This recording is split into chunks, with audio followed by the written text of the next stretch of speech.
Hello दोस्तों, good morning. स्वागत है एक बार फिर से आप सभी का Mishra ji technical YouTube channel में। दोस्तों आज है 9 सितंबर और आज की इस वीडियो में हम लोग बात करने वाले हैं 9 सितंबर 2020 के करंट अफेयर के सभी इंपॉर्टेंट क्वेश्चंस के बारे में। पूरी वीडियो ध्यान से देखिएगा। पूरी वीडियो अगर पसंद आए तो आपको लाइक और शेयर जरूर कर देना है। अगर चैनल पर पहली बार आए हो तो चैनल को सब्सक्राइब भी कर देना। चलिए बात करते हैं लास्ट डे के क्वेश्चन की। लास्ट डे का मैंने क्वेश्चन आपसे पूछा था, इंडो पैसिफिक क्लब में शामिल होने वाला पहला यूरोपीय देश कौन बना। तो पहला यूरोपीय देश फ्रांस बना है, दूसरा यूरोपीय देश जर्मनी अभी हाल ही में बना है। अगला, पोप फ्रांसिस ने किस पुस्तक को लॉन्च करने की घोषणा की है। तो पोप फ्रांसिस ने लेट अस ड्रीम नाम की एक बुक लॉन्च करने की घोषणा की है। इन दोनों क्वेश्चन के बारे में जिन लोगों ने करेक्ट और डिटेल में आंसर किया है, ऐसे टॉप 15 लोगों के नाम मैं आपको वीडियो के एंड में बताऊंगा। चलिए बात करते हैं आज के दिन के हमारे पहले क्वेश्चन की। तो पहला क्वेश्चन है, हाल ही में किसने हाइपरसोनिक मिसाइलों के लिए स्क्रैमजेट तकनीकी का सफलतम परीक्षण किया। तो अभी हाल ही में DRDO ने, defence research and development organisation ने हाइपरसोनिक मिसाइलों के लिए एक स्क्रैमजेट टेक्नोलॉजी की सक्सेसफुली टेस्टिंग की है। DRDO ने दोस्तों HSTDV का सफलतापूर्वक परीक्षण किया है। इसका क्या मतलब होता है? इसका मतलब होता है हाइपरसोनिक टेक्नोलॉजी डिमॉन्स्ट्रेटर व्हीकल। तो ये एक डिमॉन्स्ट्रेटर व्हीकल था, जैसे कि आपको इमेज में दिख रहा है। इसका सफलतम परीक्षण किया है अभी हाल ही में DRDO ने। ये दोस्तों हाइपरसोनिक स्क्रैमजेट टेक्नोलॉजी है। इसकी स्पीड दोस्तों स्पीड ऑफ साउंड से 6 गुना यानी कि ध्वनि की गति का 6 गुना ज़्यादा तेज स्पीड वाला ये स्क्रैमजेट इंजन है, व्हीकल है। क्लियर है? तो इसका अभी हाल ही में परीक्षण किया DRDO ने। कहाँ से किया? उड़ीसा के पास दोस्तों व्हीलर द्वीप में doctor APJ Abdul Kalam complex से इसे लॉन्च किया गया है। अब इस परीक्षण के बाद से DRDO की वजह से दोस्तों भारत भी अब उन गिनी चुनी कंट्रीज में शामिल हो गया है जिनके पास हाइपरसोनिक मिसाइलों के लिए स्क्रैमजेट टेक्नोलॉजी है। कौन कौन से देश हैं ऐसे? ऐसे देश हैं दोस्तों अमेरिका, रसिया, चाइना। इसके बाद अब इंडिया भी हो गया है। इंडिया बन गया है चौथा देश। क्लियर है? जिसके पास हाइपरसोनिक टेक्नोलॉजी के डेवलपमेंट का सफलतापूर्वक परीक्षण का एक सर्टिफिकेट हो गया है एक प्रकार से। ठीक है, तो DRDO आया है। DRDO के बारे में हम लोग जान लेते हैं। DRDO की स्थापना दोस्तों हुई थी 1 जनवरी 1958 को और इसी वजह से 1 जनवरी को मनाया जाता है DRDO दिवस। इसका हेडक्वार्टर है दिल्ली में और इसके करंट टाइम पर जो चीफ हैं वो हैं G सतीश रेड्डी जी। अच्छा, G सतीश रेड्डी जी से अभी एक क्वेश्चन आया था। इनका कार्यकाल 2 वर्षों के लिए और बढ़ा दिया गया है, इसे भी आपको याद रखना है। ओके, नेक्स्ट बात करते हैं। अगला है, अंतर्राष्ट्रीय साक्षरता दिवस कब मनाया जाता है। International literacy day. ये दोस्तों प्रत्येक वर्ष 8 सितंबर को मनाया जाता है। 8 सितंबर को प्रत्येक वर्ष अंतर्राष्ट्रीय साक्षरता दिवस मनाया जाता है। ये दिन विश्व भर में वर्ल्ड लेवल पर व्यक्तियों को साक्षरता के महत्व के बारे में बताने, इसके उपयोग, इसके लाभ के बारे में जागरूकता फैलाने के लिए मनाया जाता है। इस बार की थीम क्या रखी गई है? इस बार की इसकी थीम रखी गई है literacy teaching and learning in the covid crisis and beyond. तो ये है इसकी थीम। हो सकता है आपसे पूछ ली जाए, इसीलिए आपको थीम याद रखनी है। अच्छा, इसकी शुरुआत कब हुई? तो अंतर्राष्ट्रीय साक्षरता दिवस की शुरुआत दोस्तों 1966 से हुई यूनेस्को के द्वारा। यूनेस्को एक अंतर्राष्ट्रीय संगठन है, इसके द्वारा 1966 में इसकी शुरुआत की घोषणा की गई। ओके, अब ये तो है दोस्तों इंपॉर्टेंट डेज से रिलेटेड क्वेश्चन। सितंबर महीने में अभी तक जितने भी महत्वपूर्ण दिवस से रिलेटेड क्वेश्चन आए हैं उनको हम लोग रिवाइज कर लेते हैं। सबसे इम्पोर्टेंट पॉइंट तो आपको याद रखना है कि सितंबर माह को पोषण माह के रूप में मनाया जा रहा है। ठीक है, पूरे के पूरे सितंबर माह को पोषण माह के रूप में मनाया जाता है। इसके साथ ही 1 सितंबर से 7 सितंबर को राष्ट्रीय पोषण सप्ताह मनाया जाता है। ठीक है, इसके साथ ही 2 सितंबर को दोस्तों अभी हाल ही में नारियल दिवस मनाया गया, विश्व नारियल दिवस। और 5 सितंबर को सभी को पता है शिक्षक दिवस मनाया जाता है। साथ ही साथ 5 सितंबर को एक और इम्पोर्टेंट डे मनाया जाता है, अंतर्राष्ट्रीय चैरिटी दिवस। इसे भी याद रखना है। और 8 सितंबर को अंतर्राष्ट्रीय साक्षरता दिवस। क्लियर है? नेक्स्ट बात करते हैं। अगला है, हाल ही में आंध्र प्रदेश ने खाद्य प्रसंस्करण के लिए किसके साथ समझौता किया। तो आंध्र प्रदेश राज्य सरकार ने दोस्तों खाद्य प्रसंस्करण यानी फूड प्रोसेसिंग के लिए लीफ के साथ LEAF के साथ समझौता किया है। लीफ क्या है? इसका फुल फॉर्म होता है दोस्तों Lawrence Dale Agro Processing India. तो इसके साथ आंध्र प्रदेश ने सरकार ने अभी हाल ही में समझौता किया है। अब इसका पर्पज़ क्या है, क्यों समझौता किया गया है? इसका मेन उद्देश्य है दोस्तों कि फूड प्रोसेसिंग की रेंज को और ज़्यादा बढ़ाया जाए आंध्र प्रदेश में। आंध्र प्रदेश आपको पता हो दोस्तों, वर्तमान में भारत में सबसे ज़्यादा आम, सबसे ज़्यादा चूना, सबसे ज़्यादा टमाटर, सबसे ज़्यादा अंडे, सबसे ज़्यादा केला, मिर्च और झींगा का उत्पादन करता है। साथ ही साथ में ये मूंगफली, मक्का और चावल, इन तीनों के उत्पादन में दूसरा स्थान रखता है आंध्र प्रदेश। तो ऐसे ही फूड प्रोसेसिंग की रेंज को और ज़्यादा बढ़ाने के लिए, ऐसे ही कुछ और ज़्यादा खाद्य पदार्थों को सबसे ज़्यादा मात्रा में उत्पादन करने के लिए आंध्र प्रदेश ने लीफ के साथ समझौता किया है।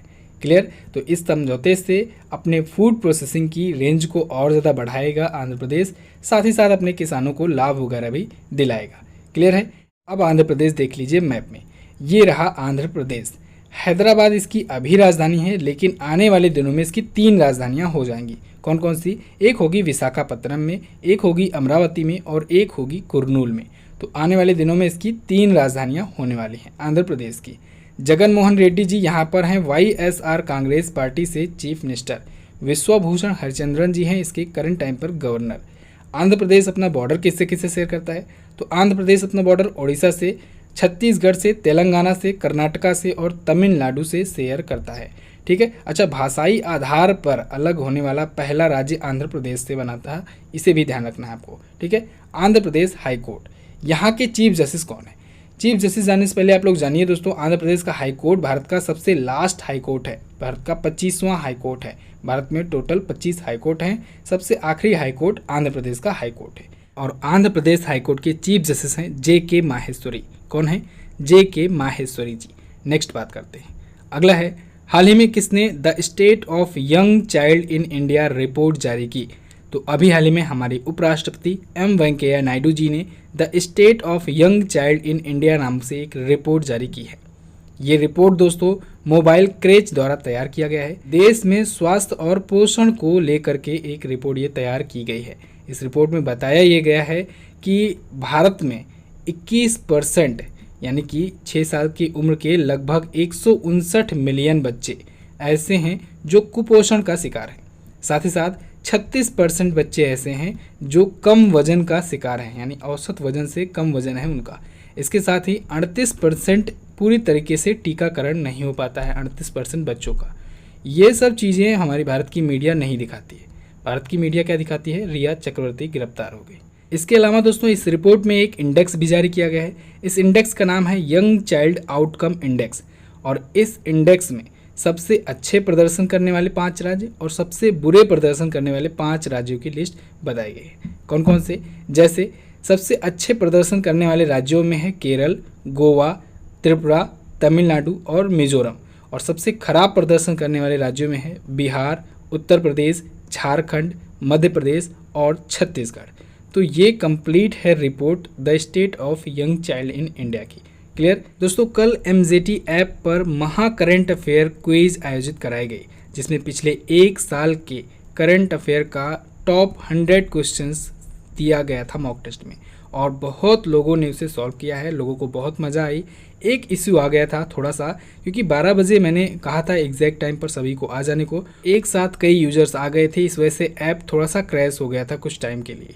लेकिन कुछ टाइम बाद वो फिर से इशू फिक्स हो गया और प्रॉपर तरीके से सभी लोगों ने मॉक टेस्ट सॉल्व किया। तो अगर आपने अभी तक मॉक टेस्ट नहीं सॉल्व किया है तो जाइए जल्दी से एप्लीकेशन पर सॉल्व कर लीजिए। पिछले 1 साल का 100 क्वेश्चंस का वो मॉक टेस्ट था। ये एक सरप्राइज टेस्ट था दोस्तों। आने वाले दिनों में और भी ऐसे ही कुछ और भी टेस्ट कराए जाएंगे, जिससे आपका बहुत ही अच्छे तरीके से रिवीजन हो पाएगा पिछले 1 साल की करंट अफेयर का। तो आप लोग कमर कस लीजिए। अब एग्ज़ाम्स की डेट्स वगैरह आ रही हैं लगातार, तो अब आप लोग तैयारी स्टार्ट कर दीजिए तेज़ी से। और करंट अफेयर की जिम्मेदारी मैं लेता हूं। करंट अफेयर आपका बहुत ही अच्छे तरीके से तैयार हो जाएगा अगर आप मेरे अकॉर्डिंग पढ़ते हो, तैयारी करते हो तो। अच्छा, एक बात और, मैंने आपसे कहा था कि आप लोग थोड़ा सा मेरी हेल्प करो, आप लोग ऐप को शेयर करो। इसी वजह से मैंने प्राइस उसका 10 कॉइन रख दिया था, लेकिन लोग उसको शेयर करने के बजाय 1-1 रुपये में परचेज़ करने लगे। आप लोग हमारी हेल्प करना ही नहीं चाहते हो। इसी वजह से मैंने फैसला लिया है कि आप लोग शेयर कर नहीं रहे हो, तो इससे अच्छा है अगली बार से ये मॉक टेस्ट बिल्कुल फ्री रहेगा। ठीक है, अगला जो भी मॉक टेस्ट होगा आने वाले दिनों में अनाउंस कराया जाएगा, लेकिन आप लोग तैयारी शुरू कर दो। पिछले 1 साल का करंट अफेयर बिल्कुल अच्छे से तैयार करना स्टार्ट कर दो। चलिए बात करते हैं अगले क्वेश्चन की। नेक्स्ट है, हाल ही में सामाजिक न्याय और अधिकारिता मंत्रालय ने कौन सी हेल्पलाइन सेवा शुरू की? तो अभी हाल ही में किरण नाम से एक हेल्पलाइन सर्विस शुरू की गई है। ये जो किरण हेल्पलाइन सर्विस है दोस्तों, ये मानसिक स्वास्थ्य पुनर्वास हेल्पलाइन सेवा है। इसे स्पेशली इसलिए लॉन्च किया गया है कि कोविड-19 पैंडेमिक के दौरान बहुत से लोग हैं जो मानसिक रूप से बीमार हो जा रहे हैं, मानसिक बीमारियों का शिकार हो जा रहे हैं और कई घटनाओं का भी शिकार हो जाते हैं। कुछ चीज़ें अटेम्प्ट कर लेते हैं, सुसाइड वगैरह का, कुछ बड़े बड़े कदम उठा लेते हैं। तो ऐसे चीज़ों से बचने के लिए एक हेल्पलाइन नंबर जारी किया गया है। इस हेल्पलाइन नंबर को नोट डाउन कर लीजिए, 1800-500-0019। ठीक है, तो ये हेल्पलाइन नंबर जारी की गई है। इस पर मानसिक रूप से बीमार व्यक्तियों को राहत और मदद पहुंचाई जाएगी। तो यही है किरण नाम की हेल्पलाइन सर्विस। अगला है, छात्रों में साइबर सुरक्षा के बारे में जागरूकता पैदा करने के लिए किस सोशल मीडिया प्लेटफॉर्म ने CPF से समझौता किया है? तो व्हाट्सएप ने दोस्तों किया है CPF से समझौता। CPF यानी कि साइबर पीस फाउंडेशन। तो स्टूडेंट्स के बीच में साइबर सिक्योरिटी को लेकर के अवेयरनेस फैलाने के लिए और जिससे साइबर क्राइम्स वगैरह कम किया जा सके आने वाले दिनों में, तो इस वजह से CPF के साथ व्हाट्सएप ने साझेदारी की है। अब इस साझेदारी का लक्ष्य ये रखा गया है, टारगेट ये रखा गया है कि इस साल के एंड होने तक भारत के 5 राज्य कौन कौन से? दिल्ली, महाराष्ट्र, मध्य प्रदेश, बिहार और झारखंड। ऐसे 5 राज्यों में पैन इंडिया कार्यक्रम के तहत लगभग 15,000 स्टूडेंट तक रीच पहुंचाई जाए, यहाँ तक पहुंच प्रदान की जाए, जिससे इन स्टूडेंट के बीच साइबर सिक्योरिटी को लेकर के अवेयरनेस फैलाई जाए और आने वाले दिनों में साइबर क्राइम्स के पर काबू पाया जाए, कंट्रोल पाया जाए। तो ये एक प्रकार से हम लोग कह सकते हैं आम लैंग्वेज में कि साइबर सुरक्षा अभियान है ये। तो साइबर सुरक्षा अभियान के लिए CPF के साथ समझौता किया है व्हाट्सएप ने। CPF यानी कि साइबर पीस फाउंडेशन, इसकी स्थापना हुई दोस्तों 2003 में। इसका हेडक्वार्टर है नई दिल्ली में और इसके संस्थापक, फाउंडर एंड अध्यक्ष, प्रेसिडेंट हैं करंट टाइम पर विनीत कुमार। क्लियर है? नेक्स्ट बात करते हैं। अगला है, किस मुख्यमंत्री ने कोविड-19 विजय रथ को रवाना किया? तो अभी हाल ही में गुजरात के मुख्यमंत्री विजय रूपाणी जी ने कोविड-19 विजय रथ को रवाना किया है। ये विजय रथ दोस्तों बेसिकली कोविड-19 के खिलाफ लड़ाई में सार्वजनिक रूप से जागरूकता फैलाने के लिए, अवेयरनेस फैलाने के लिए शुरू किया गया है। ठीक है, लॉन्च किया गया है। वीडियो कॉन्फ्रेंसिंग के थ्रू विजय रूपाणी जी ने एक साथ 5 जिलों में हरी झंडी दिखाई है और एक साथ 5 जिलों में विजय रथ को, कोविड-19 विजय रथ को रवाना किया गया है। ठीक है, अब धीरे धीरे आने वाले दिनों में ये पहले तो ये 5 जिलों को कवर करेगा, फिर आने वाले दिनों में धीरे धीरे ये गुजरात के सभी जिलों को कवर अप करेगा और सभी जिलों में कोविड-19 के खिलाफ लड़ाई में सार्वजनिक रूप से जागरूकता फैलाएगा। क्लियर? नेक्स्ट बात करते हैं। अगला है, हाल ही में जम्मू कश्मीर के उपराज्यपाल का प्रमुख सचिव किसे नियुक्त किया गया? तो अभी हाल ही में जम्मू कश्मीर के लेफ्टिनेंट गवर्नर मनोज सिन्हा जी का प्रमुख सचिव यानी कि चीफ सेक्रेटरी नियुक्त किया गया नीतीश्वर कुमार को। किसे? नीतीश्वर कुमार जी को। ये यूपी कैडर के दोस्तों 1986 बैच के IAS ऑफिसर हैं, इंडियन एडमिनिस्ट्रेटिव सर्विस के ऑफिसर हैं और ये विपुल पाठक जी की जगह पर अब होंगे जम्मू कश्मीर के दूसरे नंबर के लेफ्टिनेंट गवर्नर मनोज सिन्हा जी के प्रमुख सचिव। ठीक है, मैंने आपको बताया कई बार कि पहले लेफ्टिनेंट गवर्नर गिरीश चंद्र मुर्मू जी थे जो अब भारत के कैग बन चुके हैं। मनोज सिन्हा अभी हाल ही में नियुक्त किए गए उपराज्यपाल यहाँ के जम्मू कश्मीर के। जम्मू कश्मीर से और क्वेश्चन आया था क्या कि यहाँ पर दोस्तों जम्मू कश्मीर आधिकारिक भाषा विधेयक पारित किया गया है, राजभाषा विधेयक पारित किया गया है, जिसके अनुसार अब यहाँ की आने वाले दिनों में 5 राजभाषाएं होंगी, आधिकारिक भाषाएं होंगी। और अभी जम्मू कश्मीर से कल भी मैंने आपको बताया था कि जम्मू कश्मीर प्रशासनिक सेवा अधिकारियों के लिए स्पैरो सिस्टम लॉन्च किया गया था। क्या? स्पैरो सिस्टम लॉन्च किया गया था। साथ ही साथ जम्मू कश्मीर के कश्मीरी केसर को दोस्तों GI टैग मिल चुका है और उसी के लिए नीलामी पोर्टल भी अभी हाल ही में लॉन्च किया गया था। इसे भी आपको याद रखना है। अगला है, भारत की एंटी मनी लॉन्ड्रिंग एजेंसी ने स्टैंडर्ड चार्टर्ड PLC पर कितना जुर्माना लगाया? तो अभी हाल ही में भारत की एंटी मनी लॉन्ड्रिंग एजेंसी ने दोस्तों स्टैंडर्ड चार्टर्ड पर 1 अरब रुपए का, कितने का? 1 बिलियन रुपीज़ यानी 1 अरब रुपए का जुर्माना लगाया है। अगर डॉलर में बात की जाए तो ये होता है $13.6 मिलियन। कितना? $13.6 मिलियन के आसपास होता है ये स्टैंडर्ड चार्टर्ड PLC पर लगाया है जुर्माना भारत की एंटी मनी लॉन्ड्रिंग एजेंसी ने। अब इसके पीछे का कारण क्या है? तो दोस्तों इनका कहना है, भारत की एंटी मनी लॉन्ड्रिंग एजेंसी का कहना यह है कि स्टैंडर्ड चार्टर ने दोस्तों एक स्थानीय बैंक का अधिग्रहण किया था और उस दौरान विदेशी मुद्रा नियमों का उल्लंघन किया था इसने, और इस वजह से ये जुर्माना लगाया गया था। ये दोस्तों भारत द्वारा लगाए गए विदेशी फर्म पर सबसे बड़े जुर्मानों में से एक है। चलिए अगला देखते हैं। नेक्स्ट है, हाल ही में संविधान की प्रस्तावना पर वकालत करने वाले किस प्रसिद्ध याचिकाकर्ता का निधन हो गया? तो दोस्तों अभी हाल ही में स्वामी केशवानंद भारती जी का निधन हो गया है। केशवानंद भारती विवाद आपने जरूर सुना होगा दोस्तों, अगर आप पॉलिटी पढ़े हैं तो आपको ये नाम एक बार जरूर देखने को मिला होगा। एक्चुअली में हुआ क्या था कि एक बार इन्होंने याचिका दायर की थी, एक पिटीशन दायर की थी, और उस पर सुप्रीम कोर्ट ने एक ऐतिहासिक फैसला सुनाया था। वो फैसला क्या था कि किसी भी परिस्थिति में, किसी भी सिचुएशन में संविधान की जो मूल संरचना है, संविधान की जो प्रस्तावना है, उसको संसद में संशोधित नहीं किया जा सकता है। हालांकि आप सभी को पता है कि संसद में ही जो भी संशोधन होता है संविधान में वो किया जाता है। साथ ही साथ अगर कोई नया कानून लाना होता है तब भी संसद के द्वारा ही लाया जाता है। तो लेकिन इसके अनुसार सुप्रीम कोर्ट ने ये फैसला दिया है, इनके याचिका के अनुसार दिया था कि अब भारत की जो प्रस्तावना है संविधान की, उसमें छेड़छाड़ नहीं की जाएगी। तो वो इन्हीं की याचिका पर हुआ था, ठीक है, केशवानंद भारती की। कब इन्होंने दोस्तों याचिका दायर की थी? 1973 में, 1973 में, ठीक है, इन्होंने एक याचिका दायर की थी, उसी पर यह निर्णय लिया गया था सुप्रीम कोर्ट के द्वारा। इसी वजह से इनका नाम हो जाता है फेमस, और इनका अभी हाल ही में निधन हो गया है, याद रखिएगा। अच्छा, एक और आपको नाम दिख रहा है, जीरी मेंजेल, ये एक ऑस्कर विजेता है, इनका भी निधन हो गया है। इनका भी नाम नोट डाउन कर लीजिएगा दोस्तों। ये फिल्म डायरेक्टर थे और ऑस्कर विजेता थे, इनका निधन हो गया है। इनकी फिल्म थी क्लोजली वॉच्ड ट्रेन्स। क्या थी? Closely watched train. उसके लिए इनको 1968 में ऑस्कर मिला था। ओके, नेक्स्ट बात करते हैं। अगला है, हाल ही में ऑस्ट्रेलिया ने किस क्रिकेटर को भारत में व्यापार प्रतिनिधि नियुक्त किया? तो अभी हाल ही में ऑस्ट्रेलिया ने दोस्तों मैथ्यू हेडन एक पूर्व ऑस्ट्रेलियाई क्रिकेटर हैं, इनको भारत में व्यापार प्रतिनिधि नियुक्त किया है। अच्छा, इनके साथ ही भारतीय मूल की लीसा सिंह हैं, लीसा सिंह को भी दोस्तों भारत का प्रतिनिधि नियुक्त किया है, व्यापार प्रतिनिधि नियुक्त किया है इनके साथ में ही। किसने? ऑस्ट्रेलिया ने। इससे क्या होगा? इससे ऑस्ट्रेलिया और इंडिया के बिजनेस रिलेशंस और ज़्यादा मजबूत होंगे। ऑस्ट्रेलिया आए हैं तो ऑस्ट्रेलिया के बारे में जानिए। देखिए मैप में ये रहा ऑस्ट्रेलिया, कैनबरा यहाँ की राजधानी है, स्कॉट मॉरिसन यहाँ के हैं करंट टाइम पर पीएम, ऑस्ट्रेलियन डॉलर यहाँ की करेंसी होती है, संसद का नाम होता है पार्लियामेंट।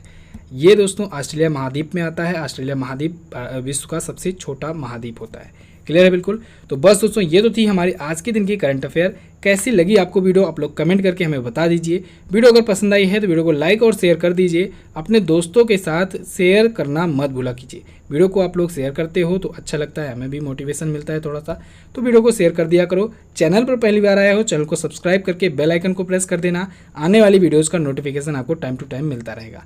बात करते हैं क्वेश्चन ऑफ द डे की। आज का पहला क्वेश्चन है आपके लिए, निम्न में से किस फार्मूला 1 रेसर ने स्टायरियन ग्रैंड प्रिक्स 2020 जीता है? अगला है, फूड एंड एग्रीकल्चर ऑर्गेनाइजेशन के महानिदेशक कौन है? दोनों ही क्वेश्चन हैं इंपॉर्टेंट, दोनों के बारे में आपको जो पता हो डिटेल में आंसर कीजिए। अब आप वीडियो देख लिए हो तो जाओ जल्दी से इसकी क्विज भी सॉल्व कर लो MZT ऐप पर। अब बात करते हैं उन लोगों के नाम की जो लोग कल की वीडियो में करेक्ट और डिटेल में आंसर किए थे। तो ऐसे टॉप 15 लोगों में हैं शुभम यादव, मनु पांडे, रेखा बुनकर, अमृत कुमार, रमजान खान, नेहा जायसवाल, रवि शंकर, श्यामशेर कुमार, सुमन सैनी, रौनक राज, साहिल चौधरी, नरेंद्र मीना, अमित चौधरी, साकिर खान और राहुल कुमार। इतने लोगों ने करेक्ट और डिटेल में आंसर किया है। आप लोग भी डिटेल में आंसर किया करो दोस्तों। मिलते हैं नेक्स्ट वीडियो में, तब तक के लिए नमस्कार, जय हिंद, वंदे मातरम।